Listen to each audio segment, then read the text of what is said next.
Shivaji park rally में उद्धव ठाकरे का महाराष्ट्र सरकार पर तीखा हमला।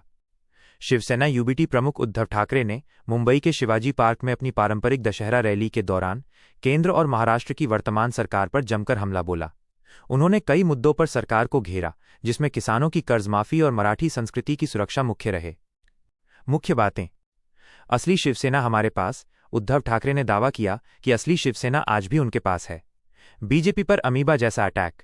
उन्होंने भारतीय जनता पार्टी बीजेपी पर निशाना साधते हुए कहा कि भाजपा अमीबा जैसी हो गई है।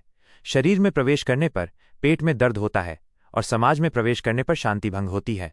किसानों का मुद्दा। ठाकरे ने किसानों की कर्जमाफी के मुद्दे पर सरकार की आलोचना की। उन्होंने कहा कि सत्ता में बैठे लोग महाराष्ट्र के लोगों के साथ अन्याय कर रहे हैं और उन्होंने अपनी मुख्यमंत्री रहने के दौरान की गई कर्जमाफी का हवाला दिया। मराठी संस्कृति की सुरक्षा।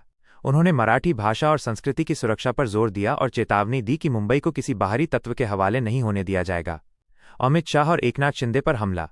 उन्होंने केंद्रीय गृह मंत्री अमित शाह और महाराष्ट्र के उपमुख्यमंत्री एकनाथ शिंदे पर तीखा हमला बोला और कहा कि उनके कार्य महाराष्ट्र और मराठी लोगों के हित के खिलाफ हैं। सोनम वांगचुक का मुद्दा। उद्धव ने लद्दाख के सामाजिक कार्यकर्ता सोनम वांगचुक की गिरफ्तारी का मुद्दा उठाया और उन्हें देशभक्त बताया। उन्होंने सवाल किया कि सोनम वांगचुक की आलोचना पर प्रधानमंत्री को आपत्ति क्यों है। जीएसटी पर सवाल। उन्होंने बीजेपी पर निशाना साधते हुए जीएसटी के मुद्दे पर सवाल उठाया और महंगाई की तुलना एक ऐसे दृश्य से की जहां पहले कीमतें 3 गुना कर दी जाती हैं, फिर कम करके लाभ दर्शाया जाता है।